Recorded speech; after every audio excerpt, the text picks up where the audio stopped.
Hey guys, welcome back to Freestyle Unlimited. I am out in the shed getting some fuel because we have a very exciting video today. We are firing up my revolver build for the first time.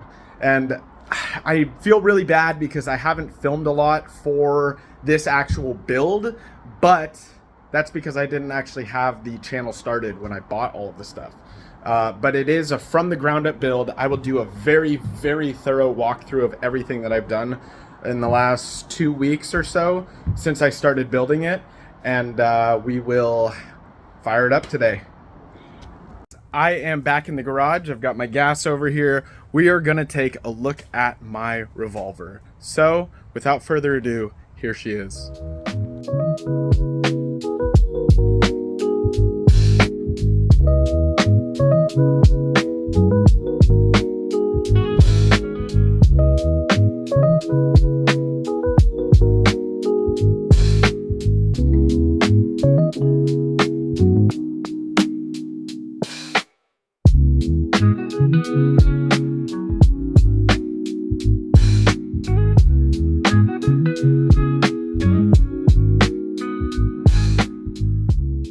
Just starting off with the actual hull itself, this is a Revolver V2 from Lee Stone Products, originally based out of the UK, but they have since moved to Florida. Super high quality. As you can see, it is a visual carbon layup. It is actually a full carbon hull. The top has been painted with this iridescent glitter clear coat. Super clean. For those of you who are familiar with the scene, this is Henry Lee's old ski. Since he moved over to Richter, he built a new ski, and I ended up buying this one from him. But the power plant that's in here was not the same one that he was running. This is going to be a really cool ski to ride. I can't wait to show you guys what's under the hood, but let's take a look at the rest of the hull first. So up front, we've got the Blosian billet bow hook. The bottom of this ski has actually been color matched. It's painted AH3 cherry red pearl.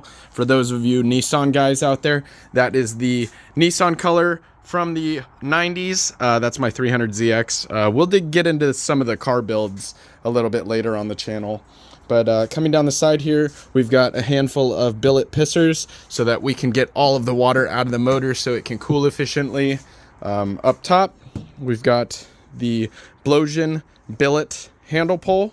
Super nice, super clean. I mean, I'm not a huge fan of having all the logos and stuff on here. It's a little more than I would normally like, but I actually bought it with the hull from Henry, along with their Blosian OVP steering setup. Very clean, very nice, very smooth. I rebuilt this, re-greased everything. We've got Blosian fat bars. We've got ODI grips. I've just found that these are fairly cheap, and they're really comfy to ride with. We've got a full LSP, LS10 trim kit, also from Lee Stone Products. And then on this side, we've got a PJS throttle lever. Coming out to the back, we've got some of these billet washers just to kind of keep the outside looking clean. I'm actually going to end up switching these out for some red because I'm going for a red theme here. Out the back, we've got a little bit of an upsweep on our steering nozzle. We've got the LS10 trim kit here. We've got it with the B-pipe coupler mod in here, and it's been cut to lower the resistance on it. We've got quad cooling actually coming up from the pump to the motor, and that's pretty much it for the exterior aside from our Blosian hood strap kit, but pretty basic on the outside. I mean, for a full build aftermarket ski, there's not a lot that you have to do. These come factory with the adjustable footholds, so we've got those. The turf is actually still pretty clean. This is how I got it from Henry. It's got these foot pads to kind of give you a better angle when you're standing on the ski. But let's dig into this thing and take a look at what we've got under the hood. Let's just jump right into it. This thing is so cool. I love how light this hood is. I can just pick it up with one hand. We'll throw it over here for now, next to our other ski, the Water Dog ski that you guys saw in the last video, hanging out, stored for the winter. Unless we get some sun, maybe I'll take it out or bring this out for a test ride. But check this out. Under the hood, we have an X-Scream 1200cc motor. This is a 16 millimeter stroker.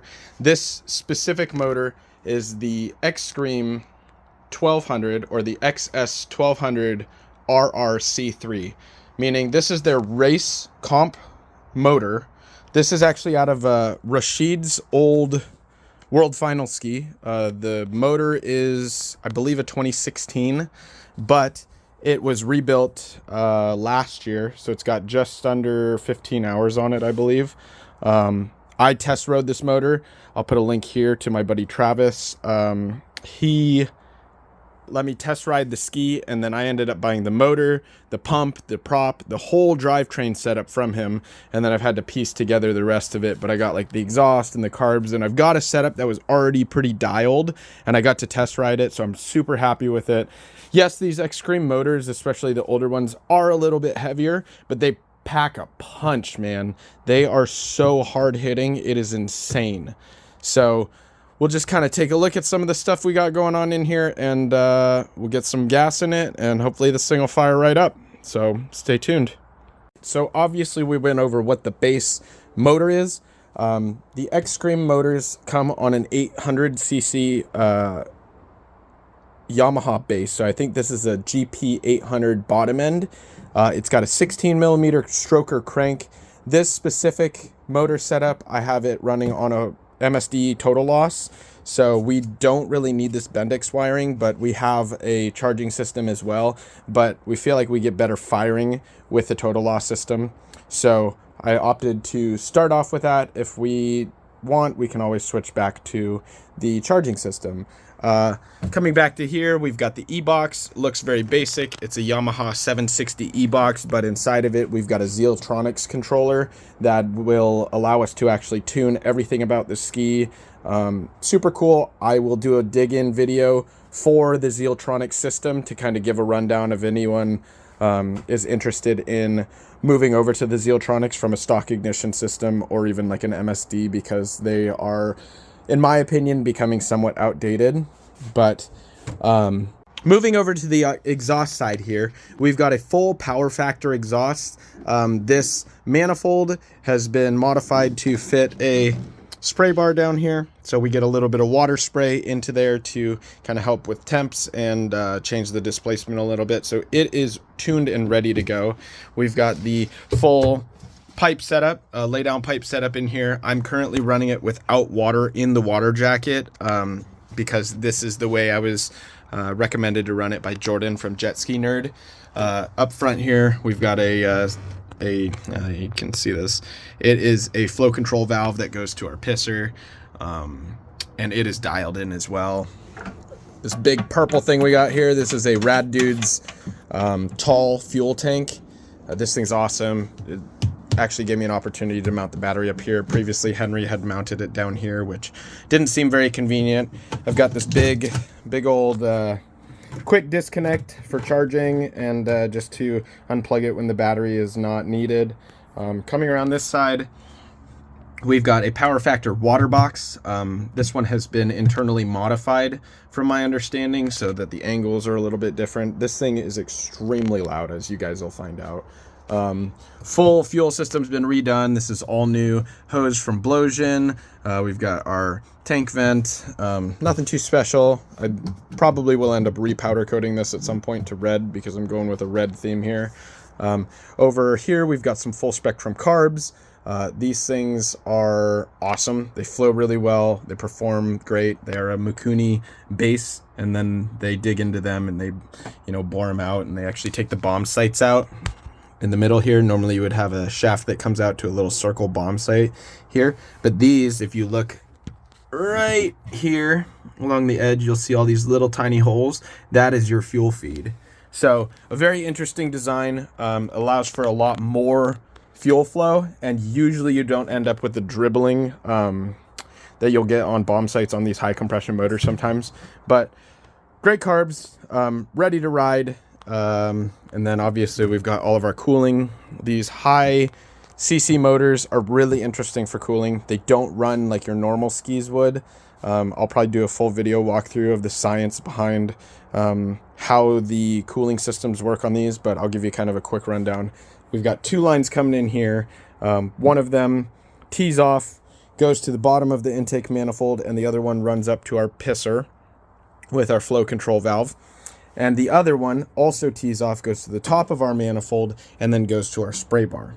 So pretty basic. And then over on the intake side, you'll see we've got 2 more lines. Those are running to the top of the head so that we get cooling from the top of the head and from the exhaust manifold. And then we have 1, 2, 3, 4, 5, 6 water outlines. Those are not including the ones that go into the exhaust, and those are actually set up to come out these 5 pissers. I've got 2 of the smaller ones on the outside teed off to one so they get a little bit less flow, because they should not have quite as much heat being on the outside, and I don't think it'll be a problem if we need to change it. I've got more pissers, but I wanted to try it this way because it is so cold in Washington that I'm not worried about running too hot initially. Obviously we'll have to dial it in, but I might actually have to put some restrictors in these lines to keep a little bit of heat in the motor because of how much cooling power we have. But let's get this thing filled up. We'll give it a start, and fingers crossed that everything works. We have this stick here. This is a mix of 2 gallons of race fuel to 3 gallons of premium, and then a 40-to-1 mix for oil.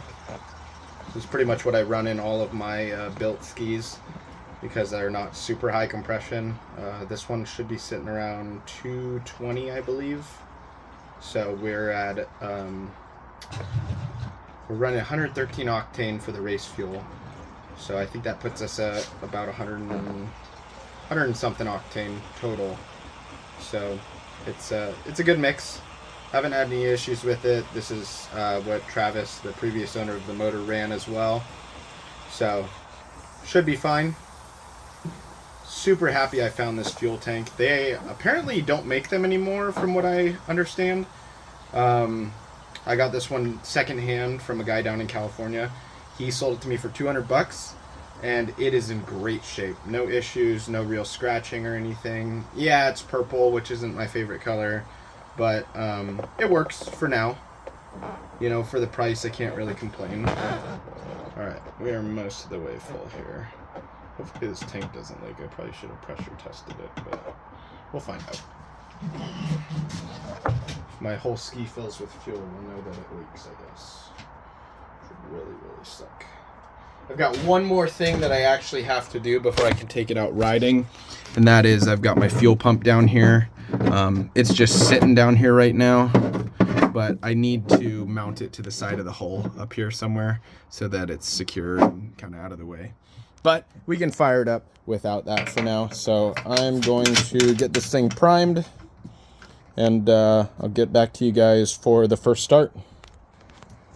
I've got this thing primed, threw a little bit of fuel in the carbs. I made sure we pressurized the tank a little bit, got some fuel into the lines for the fuel pump.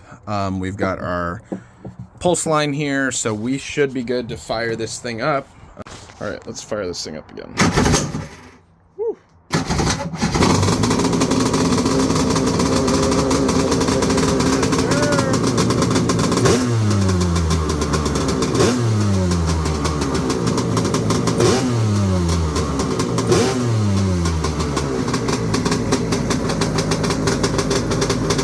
Well, you guys heard it with the hood open, but I'm gonna fire it up one more time with the hood closed just so we can get a feel for how it'll sound while we're riding.